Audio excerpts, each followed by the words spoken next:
दोस्तों, अगर आप एक केवीएस के बारे में जानना चाहते हैं कंप्लीट जानकारी, तो इस वीडियो को लास्ट तक देखिए। आप ज़रूर सुने होंगे केवीएस, यानी कि केवीएस बोले तो केंद्रीय विद्यालय संगठन, जिसका ऑनलाइन पीडीएफ जारी हो चुका है और आवेदन का प्रोसेस भी जारी हो चुका है। आप कब से कब तक ऑनलाइन आवेदन कर सकते हैं वो मैं आपको बता देता हूँ। देखिए दोस्तों, 5 दिसंबर से लेकर आप 26 दिसंबर तक इसके अंदर ऑनलाइन आवेदन कर सकते हैं। इसके अंदर सैलरी कितनी मिलने वाली है और एज कितनी रखी गई है आवेदन करने का, और प्रोसेस क्या है, किन किन, मतलब अगर आप 12th पास है तब भी आप इसके अंदर आवेदन कर सकते हैं, बैचलर पास है तब भी आप इसके अंदर आवेदन कर सकते हैं, और आप बीटेक पास है तब भी आवेदन कर सकते हैं, और मास्टर डिग्री पास है फिर भी आप आवेदन कर सकते हैं। तो क्या है आवेदन करने का प्रोसेस कंप्लीट, पहले पीडीएफ आपको ध्यान से पढ़ लेना है। सैलरी आपको किस प्रकार के से मिलने वाली है, देखिए वाइस यानी कि प्रिंसिपल के लिए अलग सैलरी है, वाइस प्रिंसिपल के लिए अलग सैलरी है, और असिस्टेंट कमिश्नर के लिए अलग सैलरी है। इनकी सैलरी काफ़ी अच्छी है, जो कि 73,000 के आसपास इनकी सैलरी आ जाती है। चलिए मैं आपको पूरा पीडीएफ बताने वाला हूँ। अगर आप अप्लाई करना चाहते हैं तो आप वीडियो के डिस्क्रिप्शन में आपको लिंक मिल जाएगा, आप यहाँ पे आके अप्लाई कर सकते हैं। यहाँ पे आप देख सकते हैं अनाउंसमेंट, यहाँ पे देख सकते हैं 2 दिसंबर। इसे आप जैसे ही क्लिक करेंगे, यहाँ से देखिए रीड मोर पे क्लिक करेंगे तो यहाँ पे आपको एक नया पेज ओपन हो जाएगा। पेज ओपन होने के बाद आप यहाँ पे देख सकते हैं click here to apply for the post assistant commissioner के लिए, जो कि प्रिंसिपल वाइस प्रिंसिपल के लिए आप यहाँ से रजिस्ट्रेशन कर सकते हैं।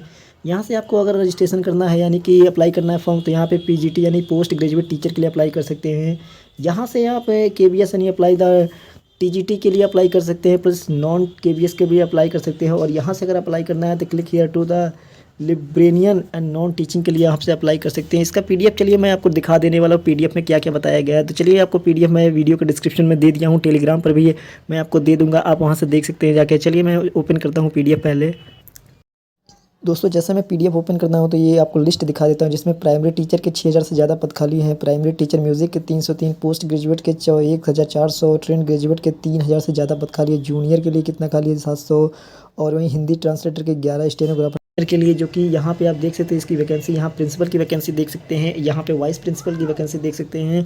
सबसे पहले मैं इन लोगों की सैलरी दिखा दूँ कि सैलरी इनकी कितनी मिलने वाली है। अगर आप इस पे प्रिंसिपल, वाइस प्रिंसिपल और असिस्टेंट कमांडर के ऊपर आपका सिलेक्शन होता है तो आपको सैलरी कितनी मिलने वाली है देख सकते हैं ध्यान से। यहाँ पे जो आपकी सैलरी बताई गई है वो 78,800 रुपये से लेके 2,09,200 रुपये, यानी कि ये तो बेसिक पे आपको मिलेगा ही मिलेगा।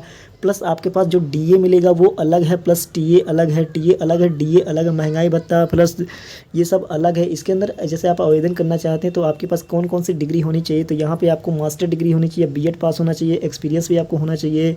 प्लस इसके अंदर आवेदन करने का जो प्रोसेस है वो 2300 रुपये आपको लगेगा आवेदन करने में। उसी तरीके से अगर आप प्रिंसिपल के ऊपर चलेंगे, प्रिंसिपल की सैलरी कितनी, तो प्रिंसिपल की सैलरी भी इतनी ही रखी गई है, आप यहाँ पे देख सकते हैं। और इनका अंदर आवेदन करने का जो प्रोसेस है वो 35 साल से लेकर 50 साल के, जो कि जनरल के लिए, अगर आप SC हैं तो आप 55 साल जोड़ लीजिए, आप 55 साल तक है तब भी आप इसके अंदर आवेदन कर सकते हैं। क्वालिफिकेशन क्या है यहाँ पे आप देख सकते हैं, मास्टर डिग्री पास होना चाहिए, प्लस बीएड होना चाहिए, इसके बाद एक्सपीरियंस होना चाहिए, तभी आप इसके अंदर आवेदन कर पाएंगे। अब मैं वाइस प्रिंसिपल की सैलरी दिखा देता हूँ, वाइस प्रिंसिपल की सैलरी कितनी होनी चाहिए। यहाँ पे देख सकते हैं जो वाइस प्रिंसिपल हैं जिनकी सैलरी होगी कम से कम 56,000 रुपये से लेके 1,77,500 रुपये, जिसका आप देख सकते हैं इनकी भी एज होगी 35 साल से लेकर 45 साल। अगर आप SC ST या OBC हैं तो आप 50 साल तक ऑनलाइन फॉर्म भर सकते हैं, 50 साल के हैं फिर भी भर सकते हैं। इसके अंदर जो दिया गया है master degree plus BEd plus experience, यानी ये आपके पास होना चाहिए, तब आप इसके अंदर अप्लाई कर पाएंगे। और यहाँ पे मैं आपको दिखा दूँ जो कि पीजीटी यानी कि पोस्ट ग्रेजुएट टीचर, जिसके अंदर किन किन सब्जेक्ट में आप इन सब्जेक्ट में आपको पढ़ाना पड़ेगा। अब ये कौन कौन से सब्जेक्ट है, English, Hindi, physics, chemistry, economic, commerce, math, biology, history. अब मैं सैलरी दूसरे को दिखाने वाली कि अगर आप पीजीटी में आपका सिलेक्शन होता है तो इनकी सैलरी जो मिलने वाली है वो आप यहाँ पे देख सकते हैं कि आपकी जो सैलरी होगी वो 47,600 से लेकर 1,51,100 रुपये, यानी कि इतने। अगर आप इसके अंदर 40 साल के हैं तो आप आवेदन कर सकते हैं जनरल वालों के लिए। अगर आप SC SC OBC हैं तो आप 45 साल तक आवेदन कर सकते हैं। इसके अंदर क्या रखा गया आवेदन करने के लिए, तो यहाँ पे देखिए आपको बताया गया है कि 2 year the integrated MSc degree होनी चाहिए, प्लस रीजनल कॉलेज एजुकेशन आपके पास होना चाहिए, NCERT का सब्जेक्ट आपके पास पढ़ना होना चाहिए, 50% aggregate in the following master degree में आपका हासिल होना चाहिए। इसमें आपको किन किन डिग्री में किन किन सब्जेक्ट को पढ़ाना पड़ेगा, PGT Hindi, PGT English, PGT physics, PGT chemistry, PGT economics, यानी इन सारे सब्जेक्ट को आपको पढ़ाना पड़ेगा। अब चलिए मैं आपको नीचे लेके चलता हूँ जो कि पीजीटी के अंदर क्या क्या पढ़ाना पड़ेगा। पीजीटी के अंदर जो डिग्री मांगी गई आप यहाँ पर देख सकते हैं, पीजीटी कंप्यूटर साइंस जिसे हम बोलते हैं, यानी कि पीजीटी पोस्ट ग्रेजुएट टीचर यानी क्वालिफिकेशन इसेंशियल क्वालिफिकेशन आप देख सकते हैं 50% पास होना चाहिए विद द फॉलोइंग बीई या बीटेक यानी बैचलर ऑफ इंजीनियर और बीटेक होना चाहिए कंप्यूटर साइंस से। यहाँ भी वही मांगा गया है, इन तीनों में से आपको एक होना चाहिए तभी आप इसके अंदर आवेदन कर सकते हैं पीजीटी के लिए, जो कि कंप्यूटर साइंस होता है यहाँ पे। और नीचे मैं आपको लिखा दिखाता हूँ कि सैलरी और किसकी कितनी मिलने वाली है, टीजीटी की सैलरी कितनी मिलने वाली है। तो फॉर द ट्रेन यानी टीजीटी जिसे ट्रेन ग्रेजुएट टीचर बोलते हैं, जिनके अंदर ये सब्जेक्ट पढ़ाने पड़ेंगे, इनकी जो सैलरी मिलने वाली है वो आप लेवल 7 के हिसाब से इनकी सैलरी मिलने वाली है। और सैलरी होगी 44,900 रुपये से लेके 1,42,400 रुपये, जिसके अंदर आवेदन करने का जो मैक्सिमम एज है वो 35 साल होना चाहिए जनरल वालों का। वहीं अगर आप SC ST हैं तो आप 40 साल तक इसके अंदर आवेदन कर सकते हैं। और इनके अंदर जो डिग्री मांगी गई है आवेदन करने के पास क्या क्या आपके पास होना चाहिए, तो यहाँ पे आपको बताया गया है टीजीटी के लिए और पीजीटी के लिए। यहाँ पे देख सकते हैं 50% मार्क्स होना चाहिए NCERT और बैचलर डिग्री भी पास होना चाहिए आपके पास। अब मैं आपको नीचे लेके चलता हूँ, यहाँ पे मैं टीजीटी PHE के दिखाता हूँ सैलरी। यहाँ पे देख सकते हैं आप, तो यहाँ पे भी आपको 44,900 रुपये सैलरी मिलने वाली, सेम सैलरी मिलने वाली है। इसके अंदर भी जो आपको डिग्री मांगी गई आप यहाँ पे देख सकते हैं। अब मैं आपको जो जैसे मान लीजिए अदर पोस्ट की दिखाने वाला हूँ। यहाँ अदर पोस्ट के लिए देख जो लाइब्रेरियन में पे आप सेलेक्ट होते हैं तो इसका अंदर जो पे स्केल है इसका भी वही पे स्केल मिलने वाले यानी 44,900 रुपये। और इसके अंदर भी आवेदन करने का जो उम्र रखी गई है लास्ट वो 35 साल रखी गई है जनरल वालों का, प्लस SC SC OBT वालों का 30-40 साल तक है तो आप आवेदन कर सकते हैं। अब यहाँ पे देखिए दूसरा पोस्ट जो कि प्रीमेरी टीचर जो कि म्यूज़िक के टीचर होते हैं। अब यहाँ पे इनकी सैलरी जो रखी गई है 35,400 रुपये से लेके 1,12,400 रुपये, इतनी अच्छी खासी सैलरी मिलने वाली है। अगर आप इसके अंदर आवेदन ज़रूर कीजिएगा। यहाँ पे 30 साल है जनरल वालों का, प्लस अगर आप OBC हैं तो 3 साल इसमें और जोड़ लीजिएगा, SC हैं ST हैं तो आप 5 साल जोड़ लीजिए, यानी कि 35 साल तक आप इसके अंदर आवेदन कर सकते हैं। यहाँ पे देखिए जो क्वालिफिकेशन मांगी गई है प्राइमरी टीचर के लिए, जो कि 12th पास होना ज़रूरी है विद 50% मार्क्स होना चाहिए। उसके बाद से कंप्यूटर टू टीच, कंप्यूटर का भी नॉलेज होना चाहिए, जहाँ पे डिज़ायरेबल देखे दिया है, यानी कंप्यूटर नॉलेज आपको होना चाहिए। यहाँ पे फाइनेंस ऑफिसर की जो सैलरी रखी गई है वो कितनी रखी गई है देख सकते हैं 44,900 रुपये। और आवेदन करने के एज कितनी रखी गई 35 साल जनरल वालों के, और SC ST हैं तो आप 40 साल जोड़ लीजिए। यहाँ पे आपको फाइनेंस ऑफिसर पे आवेदन करने के लिए जो दिया है BTech BCom कंप्लीट होना चाहिए 50% कंप्लीट के साथ। इसके बाद से MCom है तो और अच्छी बात है। अगर CA है तो आप इसके अंदर भी आवेदन करना चाहिए, प्लस कंप्यूटर का नॉलेज आपके अच्छी खासी होनी चाहिए तभी आप इसके अंदर आवेदन कर पाएंगे। असिस्टेंट इंजीनियरिंग की बात करें तो असिस्टेंट इंजीनियरिंग सिविल के लिए कितनी सैलरी मिलने वाली है, तो यहाँ पे भी उतनी सैलरी मिलने वाली है 44,900 रुपये से लेकर 1,42,000। इसमें भी मैक्सिमम एज रखी गई है 35 साल। अगर आप SC या ST हैं तो आप 40 साल तक आवेदन कर सकते हैं। यहाँ पे भी जो क्वालिफिकेशन रखी गई है वो ग्रेजुएट इन सिविल इंजीनियरिंग में पास होना चाहिए, प्लस 2 साल का आपके पास एक्सपीरियंस होना चाहिए।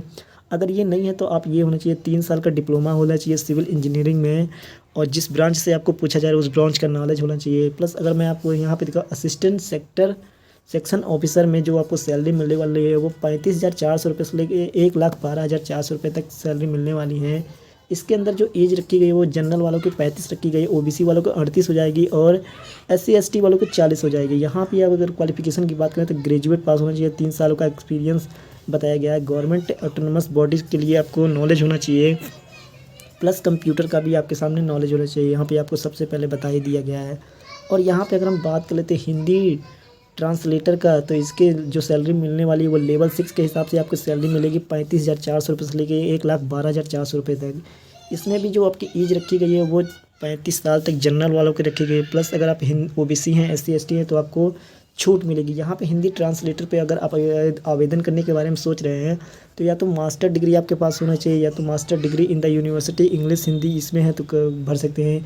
इन चारों में से आपको एक डिग्री तो कंप्लीट करना ही होगा, तभी आप इसके अंदर हिंदी ट्रांसलेटर के अंदर आप भर पाएंगे फॉर्म। अगर सीनियर सेक्रेटरियल असिस्टेंट के पद पे आप आवेदन करना चाहते हैं तो इसकी जो सैलरी आप देख सकते हैं 25,500 रुपये से लेकर 81,100 रुपये है, प्लस DET ये अलग है। यहाँ पर जो एज रखी गई वो 30 साल तक होनी चाहिए। इसके अंदर जो आप देख सकते हैं ग्रेजुएट होना चाहिए, प्लस एक्सपीरियंस आपके पास होना चाहिए, और 3 years experience in the LDC यानी लोअर डिवीज़न क्लर्क जिसे हम बोलते हैं, उसमें आपका होना चाहिए और जो डिज़ायरेबल है नॉलेज ऑफ कंप्यूटर का अच्छा होना चाहिए, आपके पास कंप्यूटर की नॉलेज अच्छी होनी चाहिए।